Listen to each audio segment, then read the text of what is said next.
anname ülevaate energia- ja kliimavaldkonna uuringutest ja käsiraamatutest, ehk siis jätkame sellise informatiivse ja teabe jagamise plokiga, kus siis on võimalik leida mingisugust praktilist lähenemist teemadesse.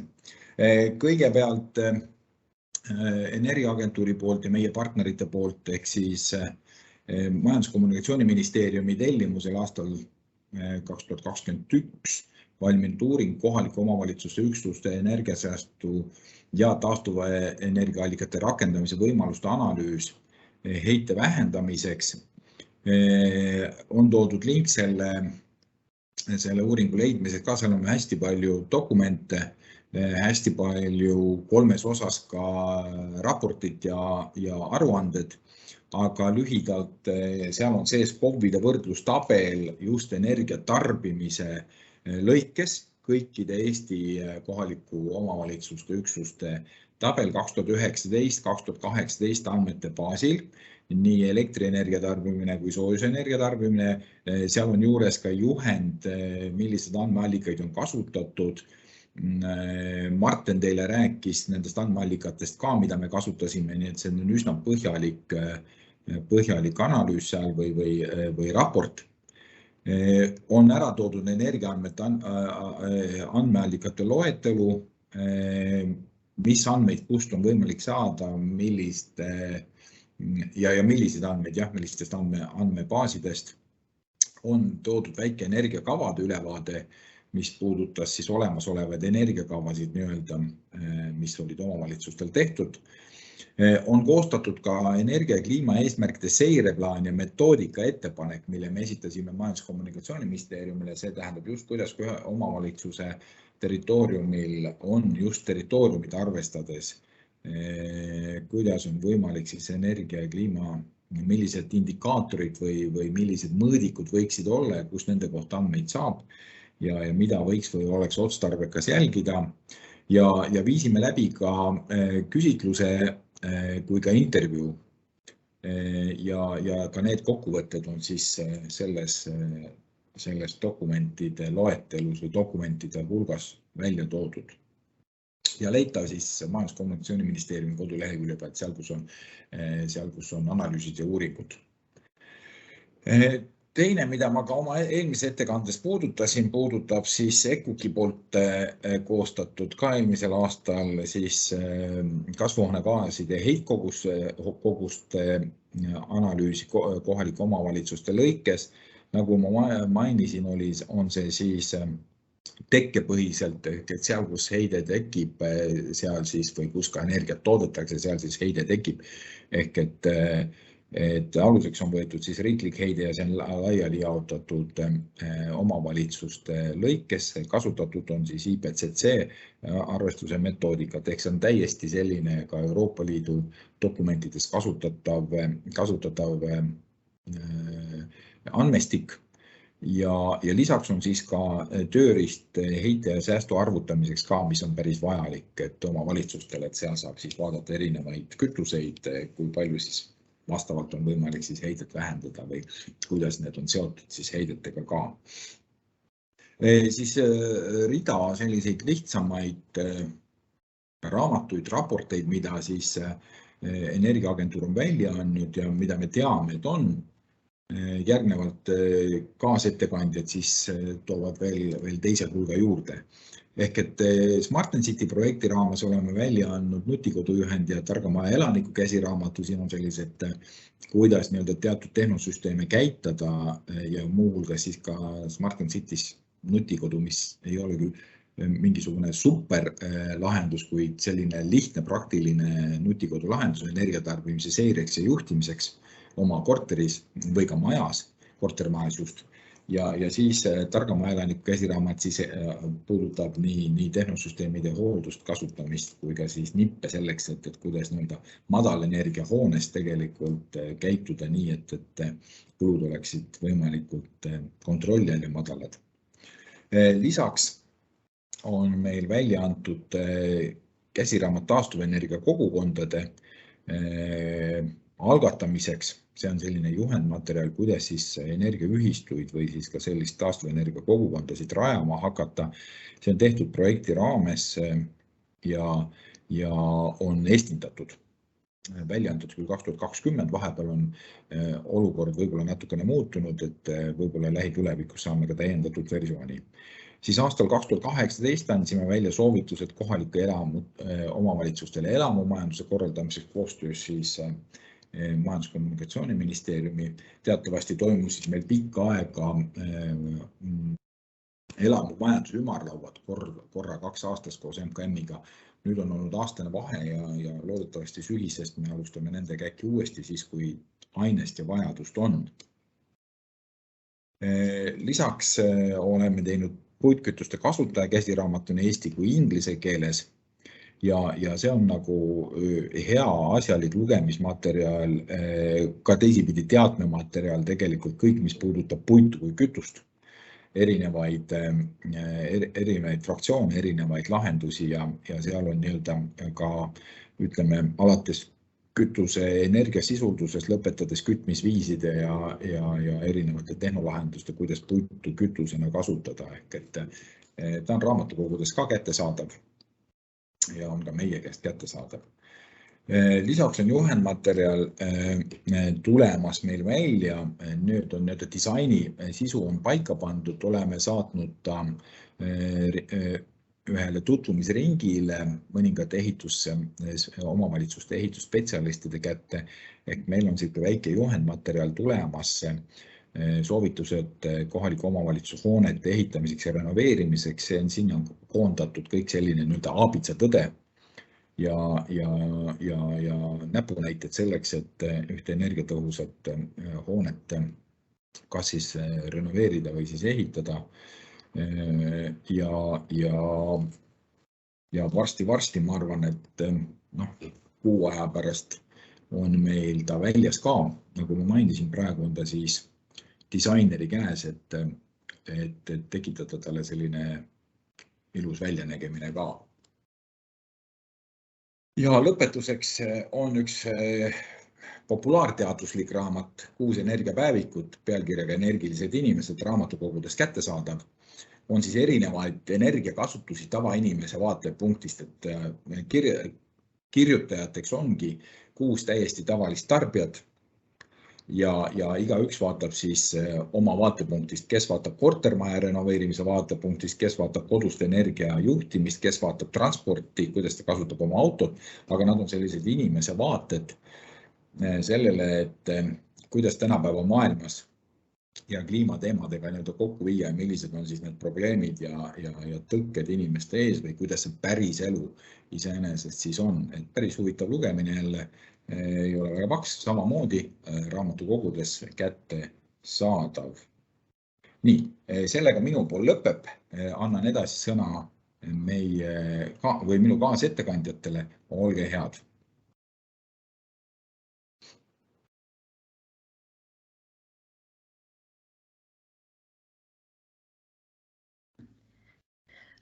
Tere, et ma siis alustaksin omalt poolt, läheks edasi, et siis Eva saab järgmisena sõna. Ma jagan slaide ka. Nii. Küsin, et kas slaidid on näha? Ja, väga tore. Et minu nimi on siis Kerli Kirsimaa ja täna annan siis sellise kiire ülevaate kliima- ja energiauuringutest, millega ma olin siis seotud, kui töötasin Stockholmi Keskkonnainstituudi Tallinna keskuses. Et kui pandi kokku tänast päevakava, siis sellel hetkel töötasin veel SEI Tallinnas, kuid siis alates veebruarist olen tööl Tallinna Tehnikaülikooli kliimanutika tuleviku keskuses jätkusuutliku ülikooli strateegina. Et täna on mul antud siis siin 7 minutit ja ma teen sellise hästi kiire ülevaate 5 sellisest kliima- ja energiauuringust, millega ma siis olin seotud, kui töötasin SEI Tallinnas. Ja lähmegi siis edasi, et et minu ettekande peamine eesmärk on siis anda nagu infot edasi kuulajaskonnale, et oleksite siis teadlikud nendest erinevatest uuringutest, mida te saate siis hiljem erinevatelt linkidelt, mis on siia slaididele kokku kogutud, ise hiljem põhjalikumalt vaadata. Aga esimene selline uuring, millega siis ka mina seotud olin aastatel 2015–2016, on Eesti taristu ja energiasektori kliimamuutustega kohanemise riiklik strateegia, mis oli üks 4 projektist, mis oli sisendiks siis riiklikule kliimakohanemise kavale. Antud projekti siis koostas SEI Tallinn ja partneriteks olid Maaülikool, BEF ja Norrast Fridtjof Nansen instituut. Ja projekti tulemusena valmis siis selline põhjalik ja kompleksne ülevaade kliimamuutuste mõjudest ja sobilikest kohanemismeetmetest. Antud projekti puhul siis eelkõige valdkondadega, mis olid seotud taristu, ehitiste, transporti ja energeetikaga. Aga see suur kliimakohanemise kava hõlmas ka siis kõiki muid teemasid alates biomajandusest, tervisest ja nii edasi, et seal oli kogu Eesti sai ikkagi ära kaardistatud. Nüüd järgmine projekt, mida ma tutvustan siis põgusalt, on Eesti kliimaambitsiooni tõstmise võimaluste analüüs, mis aastal 2019 SEI Tallinna juhtimisel siis, ja Riigikantselei strateegiabüroo tellimusel valmis. Selle projekti käigus siis kaardistati ära vajalikud meetmed, mis oleksid siis vajalikud kliimaneutraalsuseni jõudmiseks aastaks 2050 kogu riigis tervikuna ja lisaks siis ka vajalikud investeeringud, mis selleks vaja on. Et me siin nagu rohkem detaili ei lähekski, et seal oli samuti siis erinevates valdkondades neid meetmeid, mida analüüsiti ja kaardistati, et hiljem siis Dropboxist saate ka selle lingi kaudu seda uuringut siis lähemalt vaadata. Nüüd, mida ka Irje mainis siin chatis, samuti siis, mis on olemas ja mis loodi aastatel 2020–2021 MKM-i tellimusel siis kohalike omavalitsuse tuule- ja päikeseenergia käsiraamat, mis on siis MKM-i lehel ka kenasti saadaval ja ka SEI Tallinna kodulehel. Et selle käsiraamatuga antakse siis samm-sammuline ülevaade ja juhised, kuidas menetleda siis eelkõige projekte, mis on seotud päikese- ja tuuleparkide rajamisega kohalikes omavalitsustes, et kogu seda protsessi siis lihtsustada, et seal käsitletakse nii tehnilisi erinevaid lahendusi kui ka menetlusprotsesse, erinevaid lubasid ja seadusest tulenevaid piiranguid, kui ka isegi võimalikke mõjusid ja vajalikke leevendusmeetmeid. Küll aga eks see info ole pidevalt uuenev ja ma arvan, et tänasel käsiraamatus võib-olla mingid aspektid on juba sellised, mida võib-olla tasuks eelkõige rahastusallikate osas võib-olla ka mujalt juurde otsida. Ja viimasena ma siis tooksin välja vesinikuga seonduvad projektid, et esimene selline vesinikuprojekt, millega SEI Tallinn tegeles 2020–2021 Riigikantselei tellimusel, oli siis üldine selline kogu vesinikuressursside kasutuselevõtu analüüs Eestis. Partneriteks olid meil siis Civita ja KBFI. Et selle analüüsiga siis kaardistati ära rohelise vesiniku tootmise, jaotamise, tarbimise potentsiaal Eestis ja kasutuselevõtu võimekus riigis siis üldiselt ja ka riigipoolse toetuse vajalikkus, võimalikud toetusmeetmed, samuti ka barjäärid, nii regulatiivsed kui ka majanduslikud. Ja samas vaadati ka siis sotsiaalmajanduslikke mõjusid. Ja teine vesiniku projekt on siis Keskkonnaministeeriumi tellimusel, mis valmis siis eelmisel aastal ja see oli siis Eesti vesiniku teekaardi konsultatsiooniprojekt, mis erinevalt siis eelmisest uuringust siin lisaväärtusena siis moodustati erinevad töörühmad, millest töötati siis juba välja sellised strateegilisemad sihid erinevates ajaperioodides kuni aastani 2050 ja siis nende sihtide saavutamiseks vajalikud ka siis konkreetsed tegevused ja osapooled said siis töörühmades läbi analüüsitud ja sellesse teekaarti sisse kirjutatud, et mõlema vesiniku uuringuga siis on võimalik samuti lähemalt tutvuda, et lingid siis leiate siit failidest. Ja see olekski minu poolt selline kiire ülevaade siis nendest projektidest, mis viimase 5 aasta jooksul SEI-Tallinnas kliima ja energiaga seotud on olnud. Eks neid muidugi ole veel, aga siis ma näen, et Marten on pannud siia ühe küsimuse, et kas Eesti kliimaambitsiooni tõstmise võimaluste analüüs Excel tööriistmudel ka kuskil kättesaadav on. Et seda küsimust me oleme palju saanud ja see mudel on tellija nii-öelda valdustes, et seda peab siis küsima tellijalt. Et aga minu poolt kõik ja praegu aitäh!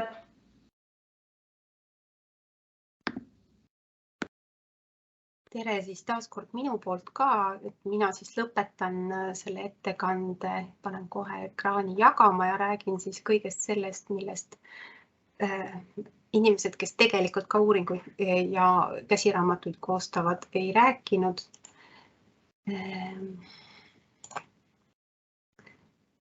Ja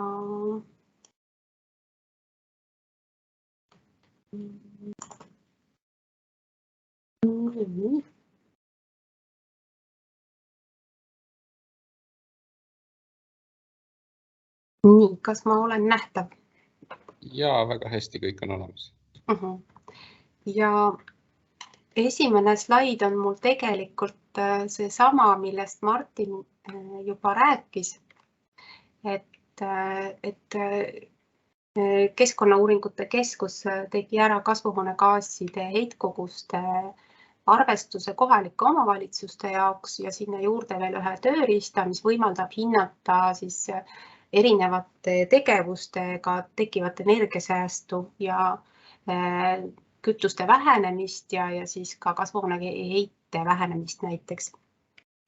Et seda tööriista lisaks sellele maakondlikule siis tootmispõhisele arvestusele soovitame me siin kõik soojalt kasutada. Nüüd selle tootmispõhise arvestusega muidugi on omad miinused, jah, aga samas tema suur pluss selle mudeli puhul ongi siis see, et ta on kooskõlas Eesti riikliku selle kasvuhoonegaaside heite aruandlusega. Aga loomulikult tegelikult kohalikel omavalitsustel tasuks mõelda ka sellele tarbimispõhise arvestuse vaatele ja selle sissetoomisele oma analüüsidesse. Nüüd edasi riiklik energia kliimakava 2030 on põhimõtteliselt üks nendest alusdokumentidest, millest lähtuvalt kliima ja energiakavad kohalikele omavalitsustele said välja töötatud, et sealt on võetud väga palju selliseid siis erinevaid eesmärke ja ka siis mõõdikuid või näitajaid üle soovituslikult. Nii et kui te nüüd seda soovitusdokumenti, millest ma eelmises ettekandes rääkisin, kliimaenergiakavade väljatöötamiseks kasutate, siis tegelikult seal on need viited ära toodud, et missugused on riiklikud eesmärgid ja sellest lähtuvalt võiks siis kohalik omavalitsus soovitavalt võimaluste piires lähtuda ka oma eesmärkide seadmisel. Ja järgmisena ma ei räägi uuringust, vaid taaskord seda on juba ka mainitud. Marten eelmises ettekandes rääkis energiatalgude leheküljest. Neil on seal väga hea ülevaade ka erinevate energiavaldkondade uuringutest. Ja nende kõigiga tõesti ka tasub tutvuda ja kui te tahate just nimelt sellest energeetika poolest Eestis üldse head ülevaadet saada, siis see on üks leht, kuhu tasuks nii-öelda nina sisse toppida ja vaadata, et mis see parim hetketeadmine siis on, et kuigi seal osad andmed võib-olla ei ole kõige uuemad, siis väga palju infot on seal ka väga asjakohane ja kaasaegne ja pidevalt uueneb, mis on väga positiivne. Siis järgmisena olen ma ära toonud transpordi ja liikuvuse arengukava aastani 2035 koos selle alusuuringutega. Ja siit lihtsalt on väga hea kasutada neid samu soovituslikkusid näidikuid ja üldse seda kontseptsiooni, et kuhu poole siis transpordivaldkond liigub, et me liigume tõesti, me liigumegi transpordilt liikuvusele ja just nimelt sellele, et meil oleks rohkem jagamisteenuseid, meil oleks rohkem ühistranspordi, et meil oleks rohkem jalakäijaid, et meil oleks rohkem jalgrattureid ja võimalikult vähe siis seda individuaaltransporti. Et see on nii endale hea, kui jalgrattaga rohkem ringi sõidad, kui ka keskkonnale. Ja vastavad näitajad siis on siin all ära toodud, soovituslikud riiklikud näitajad, jällegi väga hea kasutada ka kohalikel omavalitsustel oma eesmärkide seadmiseks.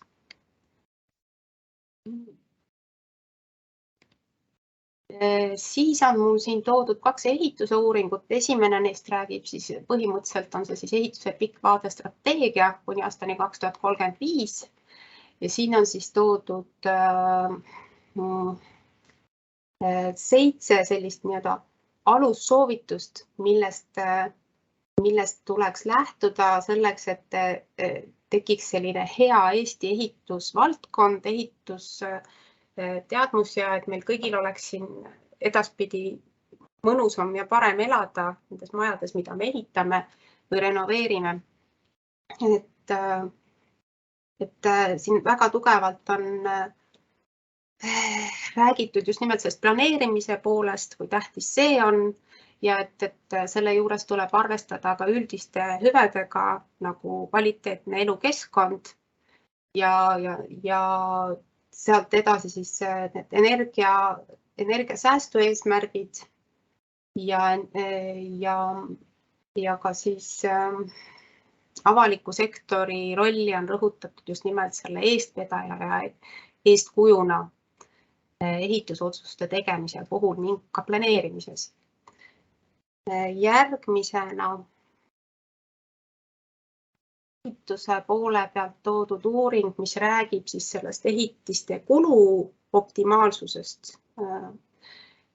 Ja selle lihtne sõnum on see, et kui vaadata põhimõtteliselt tehtavaid kulutusi hoonele 20 aasta lõikes, mitte ainult ehituse lõikes või 30 aasta lõikes, siis kõige kasulikum majanduslikus mõttes ka, mitte ainult keskkonnale, ongi ehitada väga energiatõhusaid hooneid. Enamiku hoonete puhul selle uuringu hetkeseisu ajal oli kõige soodsam ehitada A-klassi hooneid, et vaid 200 ja suurema ruutmeetrite arvuga eramutel oli see pigem siis B-klass, aga arvestades tänaseid energiahindu ja ka kallinenud ehitushindu, võib juhtuda või võib olla selgunud praeguseks hetkeks, et ka seal juba on A-klass pigem otstarbekam kui mõni teine klass. Et see on selline lihtne uuring, mille põhjal siis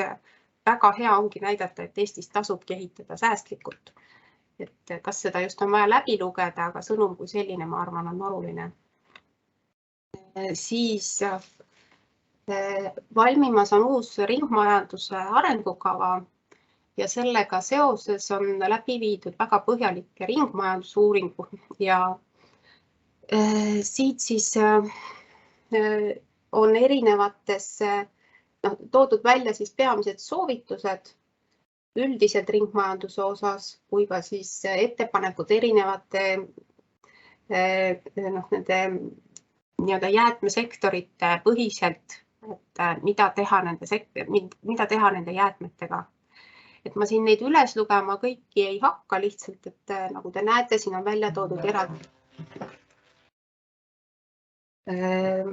erinevad valdkonnad nagu, nagu ehitussektor, plastitööstus, tekstiilitööstus, metsa- ja puidutööstus, toidutööstus ja teenindussektor. Et need on siis valdkonnad, millele eriti tasuks tähelepanu pöörata ja lisaks ma ütleks jällegi, et üks väga hea koht, kust saada selline üldine hea ülevaade ringmajanduse kohta on ringmajandus.ee lehekülg, kus tõesti saab häid soovitusi ja lahendusi ringmajanduse osas ja sellise üldise baasteadmuse selles osas väga hästi ja mitte liiga pikalt lugedes kätte. Siis on meil siin Eesti kliimaambitsioonide võimaluste tõstmise analüüs aastast 2018, mille tegi ka SEI koos Finantsakadeemiaga. Ja siin on siis järeldus väga lihtne, et Eestil on võimalik saada kliimaneutraalseks aastaks 2050. Ja välja on toodud päris palju häid tegevussoovitusi erinevateks tegevusteks, mida saab kasutada paljusid ka kohaliku omavalitsuse tasemel. Ja ilmselt see tegevuste ajakava, mis seal on välja toodud mõnevõrra tegelikus elus praegusel hetkel nagu paistab, et isegi kiireneb, et näiteks vesiniku valdkond võib-olla isegi tuleb veidi kiiremini nüüd kohale ja seal elektriautode kasutuselevõtt seoses teatud regulatsioonidega Euroopa Liidus, mis ilmselt tulevad veidi ka kiireneb ja paljud ettevõtted ise on ka juba need otsused enda jaoks ära teinud, et lähevad taastuvatele nii-öelda üle oma tootmises, et selle tõttu ilmselt teatud protsessid kiirenevad võrreldes selle ajakavaga, mis on seal välja toodud, aga ta annab ka niisuguse hea üldise ülevaate. Ja järgmine koht, kus on tegelikult olemas, ma ütleks analüüsid, mitte uuringud, ongi Keskkonnaagentuuri keskkonnaportaal. Seal on väga head andmestikud, seal on väga head kaardid ja väga head kaardilood ja nad saab kõik siis ühest kohast kätte ja nagu me enne kuulsime Madli Linderi loengust, et tegelikult nad on juba väga palju kohalike omavalitsuste vaatenurgast olulisi analüüse ära teinud ja järjest parandavad oma andmeid ja ma arvan, et kui tegelikult on vaja, siis nende poole saab ju pöörduda ja küsida ka täpsemalt ühe või teise andmekasutust või kust seda täpsemalt kätte saada, et ma olen aru saanud, et tegemist on väga abivalmis ja toredate inimestega. Et kui nüüd rääkida väga täpsemalt seal mõnest üksikust näitest, siis et siin selles keskkonnaportaali kaardikihtides on väga hästi näha erinevate valdkondade andmed, et tõesti see on hästi palju andmeid, et mida iganes vaja siit iga selle alamvaldkonna alt tuleb väga palju erinevaid andmeid välja, mida saab vaadata siis koos või eraldi. Lisaks on siis olemas need kaardilood, mis on tõesti pigem juba nagu uuringud, aga nad on siis virtuaalsed, mitte raamatu kujul, kus on kaardi juurde on antud siis väga pikad põhjalikud seletused, kuidas need kaardid on tekkinud ja seletused, kuidas neid kasutada ja millele tähelepanu pöörata. Ja neid andmeid on seal palju ja ma siin täpsemalt kõigil peatuma ei hakka, aga siin on tõesti nagu need elmekaardid olid toodud, et elurikkus on olemas, tuuleparkide planeeringud on olemas, erinevad ökosüsteemid, ökosüsteemi teenused, siis rohevõrgustiku andmed, soojussaarte andmed erinevates Eesti linnades on olemas,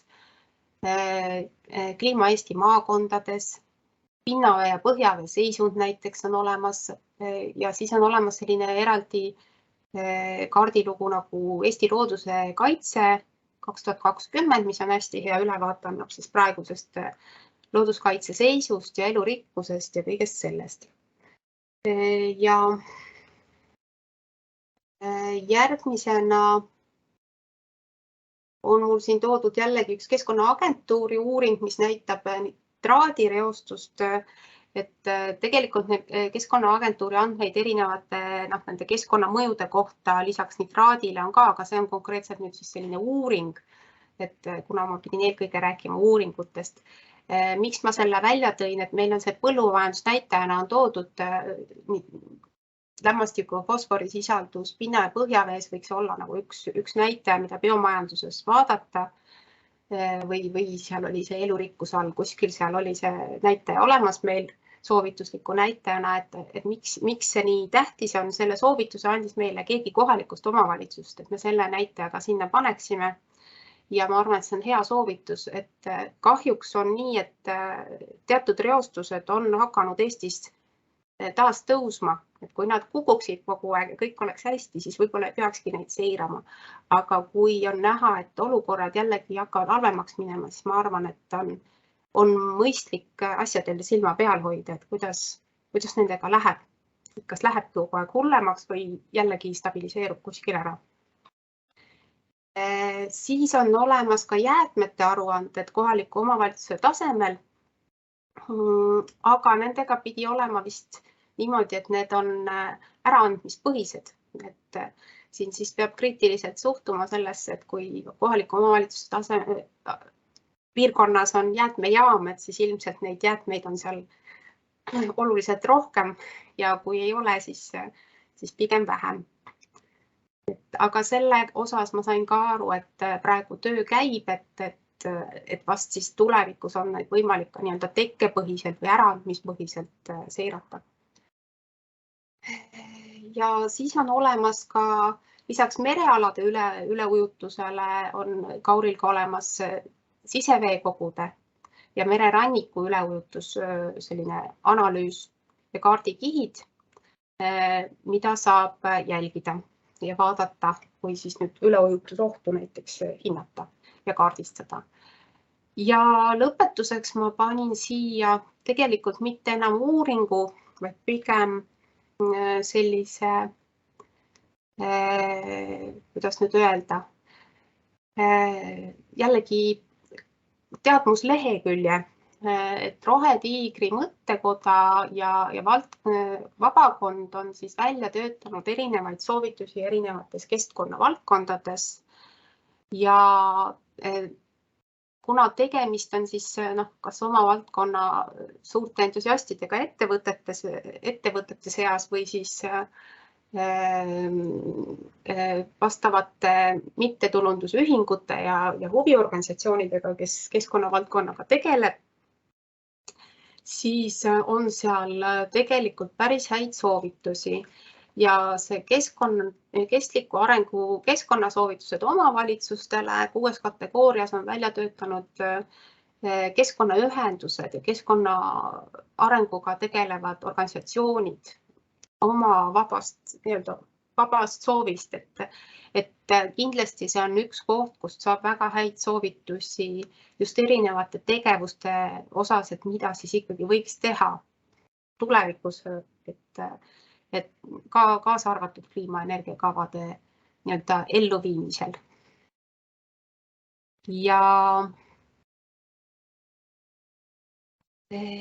Ja lõpetuseks selline lihtsalt pigem nagu faktiteadmine, et on olemas ka kas iga-aastaselt või iga paari aastat tagant Keskkonnaministeeriumi tellitud Eesti elanike keskkonnateadlikkuse uuring ja selle uuringu üks selline suur tulemus, mida ma tahtsin siin ära mainida, on see, et esiteks inimesed suhtuvad keskkonda väga positiivselt ja arvavad ka seejuures, et nad on üsna teadlikud keskkonnast ja keskkonnaprobleemidest.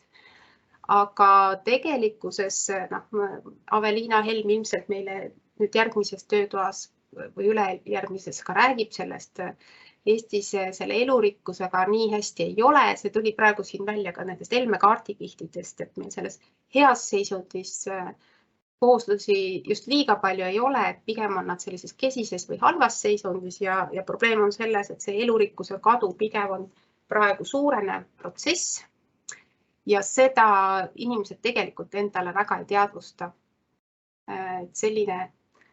Selline fakti teadmine lihtsalt teile ka siin juures. Aga see on minu poolt ka praegu kõik.